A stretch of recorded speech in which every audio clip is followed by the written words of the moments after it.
Well, good evening, everybody. Happy Election Day.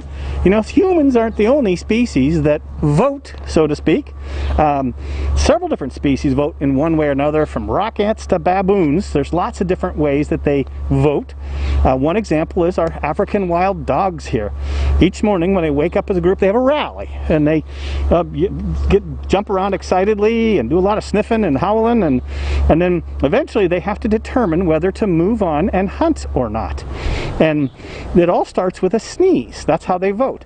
So when one dog sneezes, they wait for others to sneeze, and when enough dogs sneeze or vote to go on a hunt, they go on a hunt. It actually matters which dog sneezes. If it's a subordinate dog, it takes more of them to vote for the group to go. But if it's a dominant dog, only a few dogs sneeze and they win the election. Bees vote as well. So when a queen wants to move her group, she and thousands of worker bees will go find a spot to kind of camp out for a little while, and then scouts will go out and find a location to build a hive. She goes out and inspects it. If it's fine, she comes back and does some dances around the other bees to kind of give them an idea of where it's at and some other details about the location. And one by one, the scouts go out and check out the location. And when all of the scouts have agreed that it's a good location, then they all move. But all the scouts have to agree.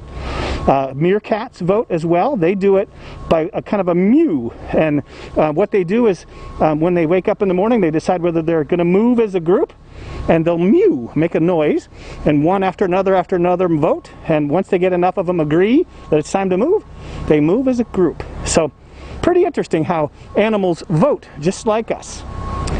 One more thing, get out and vote. You still got time, but you better get moving now. Be back next week with more wild stuff. We'll see you then.